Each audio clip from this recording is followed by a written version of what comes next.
എല്ലാവർക്കും നമസ്കാരം. സൗന്ദര്യ ലഹരി പഠനം 44-ാം ദിവസം. ഓം ശ്രീ മഹാദേവിയേ നമ. ശ്രീ മഹാത്രിപുരസുന്ദരിയേ നമ. ഓം ആദിപരാശക്തിയേ നമ. സൗന്ദര്യലഹരി ശ്ലോകം 44. തനോതു ക്ഷേമം നസ്തവ വദന സൗന്ദര്യലഹരി പരീവാഹ സ്രോതസരണിരിവ സീമന്തസരണി വഹന്തി സിന്ദൂരം പ്രബലകബരീഭാരതിമിരദുഷാം വൃന്ദൈർബന്ധീകൃതമിവ നവീനാർക്കകിരണം. എന്നുകൂടെ പറയാം. ന ക്ഷേമം തനോതു തവ വദന സൗന്ദര്യ ലഹരി പരീവാഹ സ്രോതസരണി ഇവ സീമന്തസരണി വഹന്തി സിന്ദൂരം പ്രബലകബരീഭാരതിമിരദ്വിഷാം വൃന്ദൈ ബന്ധീകൃതം ഇവ നവീനാർക്കകിരണം. ഇവിടെ ഇപ്പോൾ സൗന്ദര്യലഹരിയിൽ ദേവിയുടെ സൗന്ദര്യത്തെക്കുറിച്ചാണ് വർണ്ണിക്കുന്നതെന്ന് പറഞ്ഞു. ആദ്യം കിരീടത്തെക്കുറിച്ച് വർണ്ണിച്ചു. രണ്ടാമത് ദേവിയുടെ തലമുടിയെക്കുറിച്ച്, കേശത്തെക്കുറിച്ച് പറഞ്ഞു. അടുത്തത് ഇപ്പോൾ പറയുന്നത് ദേവിയുടെ ശിരസിലെ ആ സിന്ദൂരരേഖയും അതിൽ സിന്ദൂരരേഖയിലെ സിന്ദൂരത്തെയും കുറിച്ചാണ് പറയുന്നത്. സീമന്തരേഖയിലെ സിന്ദൂരരേഖയെന്നല്ല, ദേവിയുടെ സിന്ദൂരരേഖയും ആ സിന്ദൂരരേഖയിൽ ധരിച്ചിരിക്കുന്ന സിന്ദൂരത്തെയും കുറിച്ചാണ്. അല്ലയോ മഹാദേവി, നിൻ തിരുവടിയുടെ മുഖസൗന്ദര്യാതിശയത്തിൻ്റെ പ്രവാഹം കവിഞ്ഞൊഴുകുന്ന മാർഗമോ എന്ന് തോന്നുമാറായിരിക്കുന്നതും പ്രബലമായ കേശപാശമാകുന്ന അന്ധകാരരൂപ ശത്രു സമൂഹത്താൽ ബന്ധനത്തിലാക്കപ്പെട്ട ബാലാദിത്യകാന്തിയോ എന്ന് തോന്നും വണ്ണം സിന്ദൂര രജസിനെ വഹിക്കുന്നതുമായ നിൻ തിരുവടിയുടെ സീമന്തരേഖ ഞങ്ങൾക്ക് ക്ഷേമത്തെ ചെയ്യട്ടെ. അല്ലയോ മഹാദേവി, നിൻ തിരുവടിയുടെ എന്ന് വെച്ചാൽ ദേവിയുടെ മുഖസൗന്ദര്യത്തിൻ്റെ അതിശയപൂർണമായ മുഖസൗന്ദര്യത്തിൻ്റെ പ്രവാഹം, ആ ഒഴുക്ക്, കവിഞ്ഞൊഴുകുന്ന ഒരു മാർഗമോ എന്ന് തോന്നുന്ന ഒരു ചാല്, അതാണിത് ഈ സീമന്തരേഖ എന്ന് പറയുന്നത്.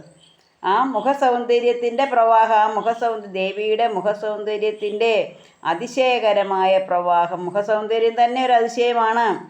ആ മുഖസൗന്ദര്യത്തിൻ്റെ അതിശയം ഒരു ഒഴുക്കായി, പ്രവാഹമായി കവിഞ്ഞൊഴുകുന്നു. ആ കവിഞ്ഞൊഴുകുന്ന ആ പ്രവാഹത്തിന് ഒരു ചാല് എന്ന് തോന്നുന്നത് പോലെ ചെറിയൊരു വഴി, എന്താ സൗന്ദര്യം ഒഴുകുന്നതിന് വേണ്ടി. അതാണ് ദേവിയുടെ സീമന്തരേഖ എന്ന് പറയുന്നത്. ആ സീമന്തരേഖയിൽ എന്താണ്? ആ സീമന്തരേഖയിൽ ധരിച്ചിരിക്കുന്ന സിന്ദൂരം എന്താണ്? ബാലാദിത്യകാന്തിയാണോ എന്ന് തോന്നുന്നു. ഇവിടെ ബാലാദിത്യകാന്തി എന്ന് പറഞ്ഞാൽ കേശപാശമാകുന്ന അന്ധകാരം. അപ്പോൾ ഇവിടെ ദേവിയുടെ കേശപാശം എന്ന് പറയുന്നത്, ദേവിയുടെ കേശം അതുപോലെ എന്താണ്? തിങ്ങി നിറഞ്ഞ കേശമാണ്, പ്രബലമായ കേശമാണ്, വളരെ ദൃഢമായ കേശമാണ്, തലമുടിയാണ്. ആ തലമുടി അന്ധകാരരൂപ ശത്രു സമൂഹത്താൽ ബന്ധനത്തിലാക്കപ്പെട്ട ബാലാദിത്യൻ. ഈ ദേവിയുടെ കേശപാശം എന്താണ്? അന്ധകാരമാണ്. ദേവിയുടെ തലമുടിയാകുന്ന ഇരുട്ടിൻ്റെ ശത്രു ആരെയാണ് ബന്ധനത്തിലാക്കിയിരിക്കുന്നത്? സൂര്യനെ. അപ്പോൾ സൂര്യൻ്റെ ആ സൂര്യൻ ഉദിച്ചു വരുന്ന ഉദയസൂര്യൻ്റെ ബാലാദിത്യ കാന്തി ആണെന്ന് തോന്നും ആ സിന്ദൂരം.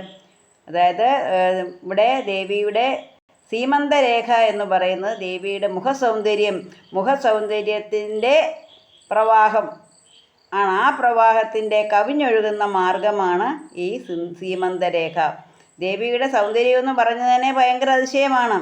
ആ അതിശയത്തിൻ്റെ പ്രവാഹം കവിഞ്ഞൊഴുകുന്ന, അപ്പോൾ ആ അതിശയത്തിൻ്റെ പ്രവാഹം കവിഞ്ഞൊഴുകുന്ന ആ മുഖസൗന്ദര്യം ഇങ്ങനെ കവിഞ്ഞൊഴുകുന്ന ഒരു ചാലാണ് ഈ സീമന്തരേഖ എന്ന് തോന്നും. അപ്പോൾ ആ ഈ തലമുടിയെല്ലാം കൂടെ എന്താണ്? ഭയങ്കരമായ പ്രബലമായ തലമുടിയാണ്. അപ്പോൾ ആ കറുത്തിരുണ്ട തലമുടി ഇരുട്ടിനാൽ ബന്ധനത്തിലാക്കപ്പെട്ടിരിക്കുകയാണ് സൂര്യനെ. അപ്പോൾ എല്ലായിടത്തും അന്ധകാരം വന്നപ്പോഴെന്താണ്? പ്രകാശമെങ്ങും ഇല്ല. അപ്പോൾ ആ പ്രകാശത്തെ ബന്ധനത്തിലാക്കിയിരിക്കുകയാണ്.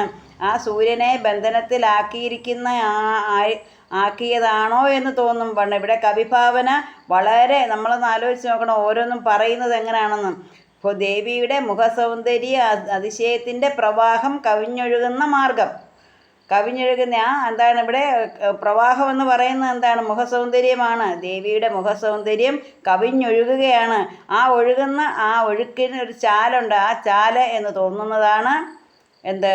ഈ പറഞ്ഞ സീമന്തരേഖ. അപ്പോൾ ആ ചാലൊഴുകുന്ന രണ്ട് വശത്തും എന്താണ്? നമ്മൾ ഒരു വഴി വേണമെങ്കിൽ രണ്ട് വശത്തും നിറഞ്ഞ് കാടാണെങ്കിൽ ഒരു വഴിക്ക് ഒരു ഒറ്റയടി പാത കാണും അല്ലേ എന്ന് പറഞ്ഞതുപോലെയാണ് ദേവിയുടെ ആ തലമുടി, തിങ്ങി നിറഞ്ഞ തലമുടി. ആ തലമുടി എന്ന് പറയുന്നത് മുഖസൗന്ദര്യം, ദേവിയുടെ സൗന്ദര്യത്തിൻ്റെ ഏറ്റവും അതിശയകരമാണ് ആ മുടി എന്ന് പറയുന്നത്. ആ മുടി രണ്ട് ഭാഗത്തേക്കും വകഞ്ഞു മാറ്റി ആ സൗന്ദര്യം ഒഴുകുകയാണ്. ദേവിയുടെ മുഖസൗന്ദര്യം ഒഴുകുന്ന ഒരു ചാലാണ് എന്ന് തോന്നും എന്ത്? ഈ സീമന്തരേഖ. അപ്പോൾ ഇനി ഈ മുടി കൊണ്ട് അന്ധകാരമായി അല്ലേ? കറുത്തിരുണ്ട മുടി എന്ന് പറയുമ്പോൾ അവിടെ ഇരുട്ടാണ്. ആ ഇരുട്ട് ആരെയാണ്? ഇരുട്ടിനെ ഈ പ്രകാശം വേണമല്ലോ. ഇനി ഇരുട്ട് മാത്രം പോരാ. അപ്പോൾ ഇരുട്ടാകുന്ന ശത്രുക്കൾ ആരെ ബന്ധനത്തിലാക്കിയിരിക്കുകയാണ്? സൂര്യനെ ബന്ധനത്തിലാക്കിയിരിക്കുകയാണ്. അപ്പോൾ ആ സൂര്യൻ ഉദിച്ചു വരുന്നുണ്ട്.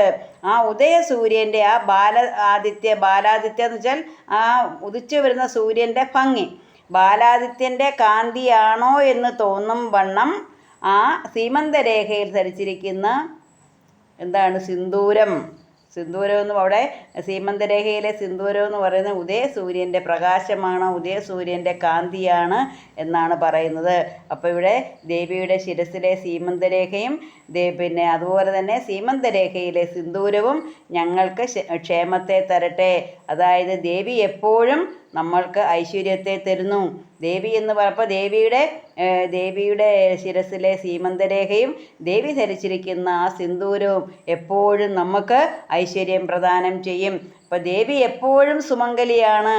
നേരത്തെ പറഞ്ഞിട്ടുണ്ട്, ദേവിയുടെ പതി മാത്രമേ ഉള്ളൂ, സദാശിവൻ മാത്രമേ ഉള്ളൂ ഈ പ്രപഞ്ചത്തിൽ. അപ്പോൾ ആ പ്രപഞ്ചത്തിൽ സദാശിവൻ എപ്പോഴും ജീവിച്ചിരിക്കുമ്പോൾ, ആ സദാശിവൻ ഉള്ളപ്പോൾ ദേവി എപ്പോഴും എന്താണ്? സുമംഗലിയാണ്. ആ സുമംഗലിയുടെ സീമന്തരേഖയിലെ സിന്ദൂരം ഞങ്ങൾക്ക് ഐശ്വര്യത്തെ തരട്ടെ. അപ്പം ഇവിടെ പറഞ്ഞിരിക്കുന്നത് ദേവിയുടെ സീമന്തരേഖയിലെ സിന്ദൂരം എല്ലാവർക്കും ഐശ്വര്യത്തെ പ്രദാനം ചെയ്യുന്നു.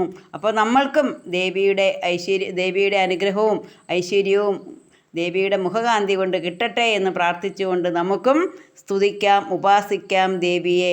ദേവി എല്ലാവരെയും അനുഗ്രഹിക്കട്ടെ എന്ന് പ്രാർത്ഥിച്ചുകൊണ്ട് നിർത്തുന്നു. നന്ദി, നമസ്കാരം.